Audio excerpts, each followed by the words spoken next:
साईं बाबा के बारे में बहुत भ्रम फैला है। वे हिंदू थे या मुसलमान? क्या वे कबीर थे या नामदेव या पांडुरंग के अवतार थे? कुछ लोग कहते हैं कि वे शिव के अंश हैं और कुछ को उनमें दत्तात्रेय का अंश नजर आता है। कुछ लोग कहते हैं कि वे अक्कलकोट महाराज के अंश हैं। इसके विपरीत अब लोग मानने लगे हैं कि वे यवन देश के एक मुस्लिम फकीर थे। क्या सचमुच ऐसा था? साईं शब्द फारसी का है जिसका अर्थ होता है संत। उस काल में आमतौर पर भारत के पाकिस्तानी हिस्से में मुस्लिम सन्यासियों के लिए इस शब्द का प्रयोग होता था। मुगल और अंग्रेजों के शासन काल में ऐसा अक्सर होता है कि जासूसी या हिंदू क्षेत्रीय की रैकी करने के लिए सूफी संतों के भेष में फकीरों की टोली को भेजा जाता था, जो गांव या शहर के बाहर डेरा डाल देती थी। इनका काम था सीमा पर डेरा डालकर वहां के लोगों और राजाओं की ताकत का अंदाजा लगाना और प्रजा में विद्रोह भड़काना। अक्सर सूफी संतों की मजार आपको शहर या गांव की सीमा पर मिलेगी, क्योंकि सीमा पर से टोह लेने में आसानी भी होती है और खतरा भी नहीं रहता है।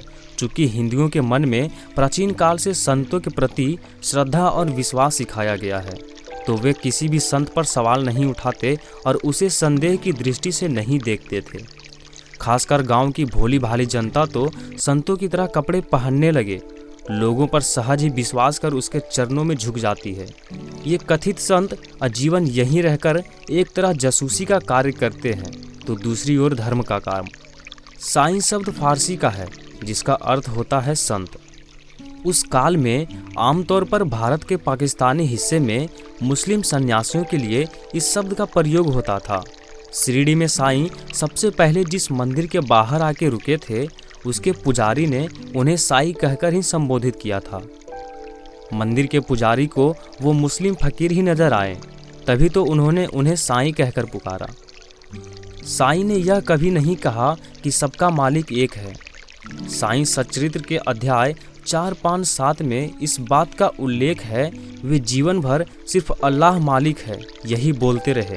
कुछ लोगों ने उनको हिंदू संत बनाने के लिए यह झूठ प्रचारित किया कि वे सबका मालिक एक है भी बोलते थे।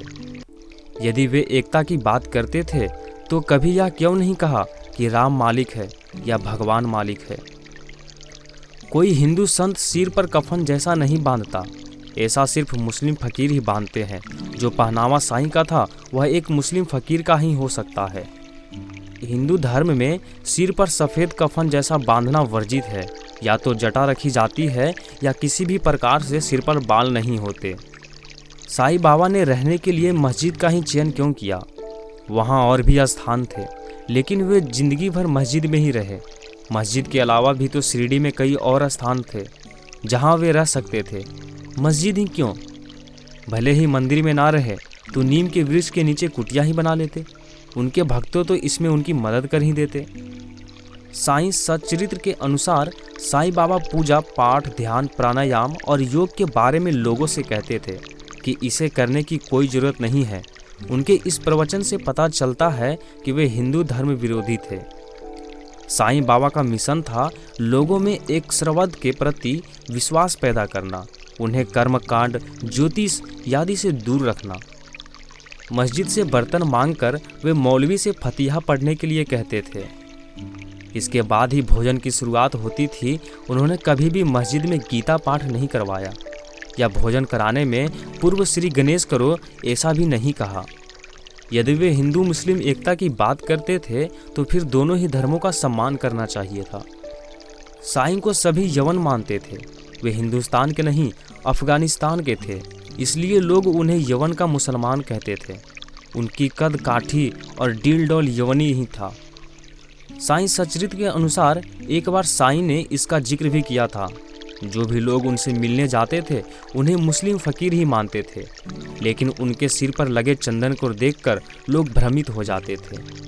बाबा कोई धुनी नहीं रमाते थे जैसे कि नाथ पंथ के लोग करते हैं। ठंड से बचने के लिए बाबा एक स्थान पर लकड़ी इकट्ठा करके आग जलाते थे। उनके इस आग जलाने की लोगों ने धुनी रमना समझा।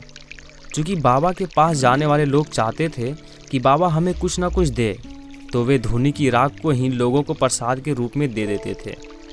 यदि प्रसाद देना ही होता था तो वे अपने भक्तों को मांस मिला हुआ नमकीन चावल देते थे। आजकल साईं बाबा के पुस्तकों और लेखों का मध्य से ब्राह्मण कुल में जन्म लेने की कहानी को प्रचारित किया जा रहा है। क्या कोई ब्राह्मण मस्जिद में रहना पसंद करेगा? साईं के समय 2 बार अकाल पड़ा, लेकिन साईं उस वक्त अपनों भक्तों के लिए कुछ नहीं कर पाए। एक बार प्लेग फैला तो उन्होंने गांव में भारी लोगों को गांव से बाहर जाने के लिए मना किया, क्योंकि कोई जाकर वापस आएगा तो वह भी इस गांव में प्लेग फैला देता। तो उन्होंने लोगों में डर भर दिया कि जो भी मेरे द्वारा खींची गई लकीर के बाहर जाएगा वह मर जाएगा।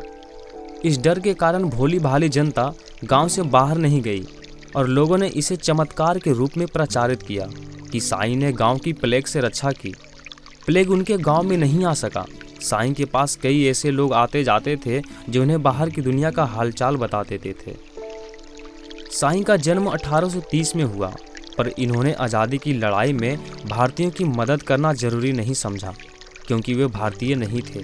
वे अंग्रेजों के जासूस थे, अफगानिस्तानी पंडारियों के समाज से थे और उन्हीं के साथ उनके पिता भारत आए थे। उनके पिता का नाम बहरूद्दीन था और उनका नाम चांद मियाँ।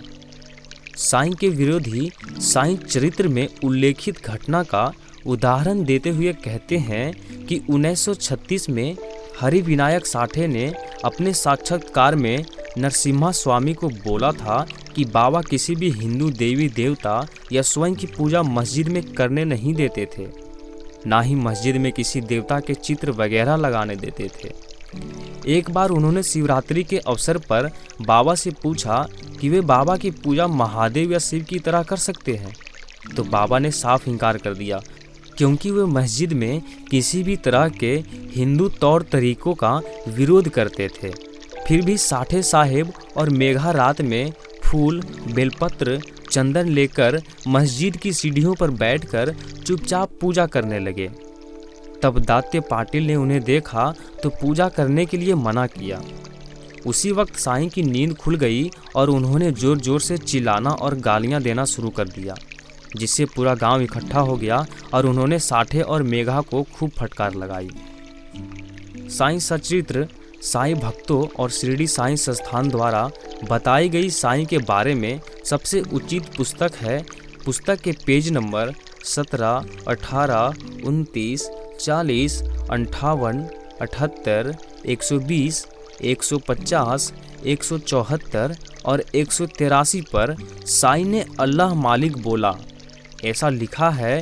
पूरी पुस्तक में साईं ने एक बार भी किसी हिंदू देवी देवता का नाम नहीं बोला और ना ही कहीं सबका मालिक एक बोला।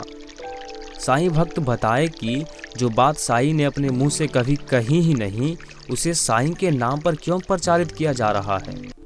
साईं को राम से जोड़ने की साजिश 12 अगस्त 1997 को गुलशन कुमार की हत्या के ठीक 6 महीने बाद 1998 में साईं नाम के एक नए भगवान का अवतरण हुआ।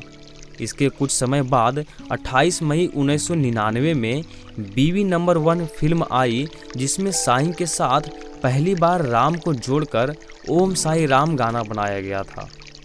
बाबा बाजार से खाद्य सामग्री में आटा, दाल, चावल, मिर्च, मसाला, मटन ये सब मंगाते थे और इसके लिए वे किसी पर निर्भर नहीं रहे थे। भिक्षा मांगना तो उनका ढोंग था।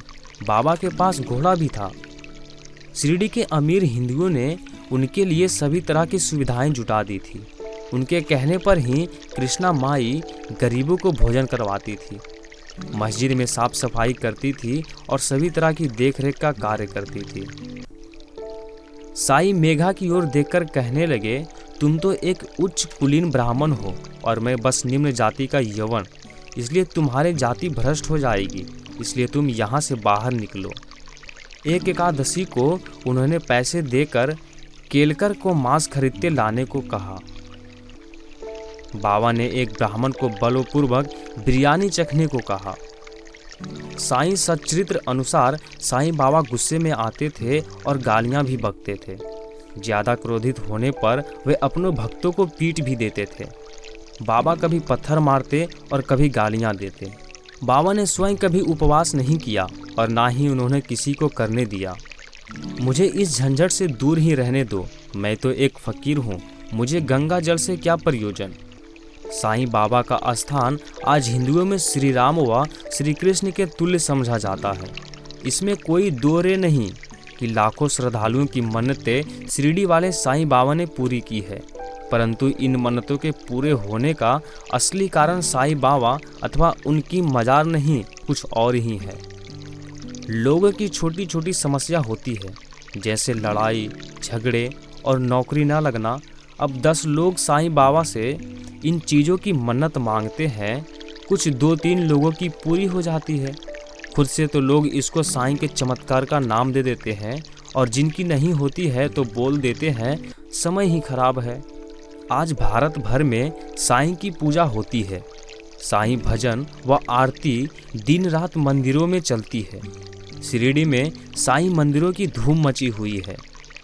सभ्य समाज के सभी लोग इस वीडियो को बुद्धिपूर्वक देख व समझ गए तो जानिए भारत का कोई भी मनुष्य कभी दुखी नहीं रहेगा। चारों ओर खुशहाली होगी, हिंदू धर्म उन्नति कर शिखर पर होगा। वर्तमान ही नहीं, भविष्य में भी कोई दुख आपको व आपके परिवार को छू नहीं पाएगा। आज हिंदू धर्म को गुरु घंटालों ने खोखला कर दिया है। चारों ओर नकली भगवानों का बाजार गर्म है। चारों ओर कृपा बट रही है। दुखी जनता हाथ जोड़कर आशा भरी निगाहों से एकटक देख रही है, किंतु कोई भी गुरु घंटाल देश की किसी भी समस्या पर ध्यान नहीं देता, केवल अपने चेले बढ़ाने पर ध्यान देते हैं।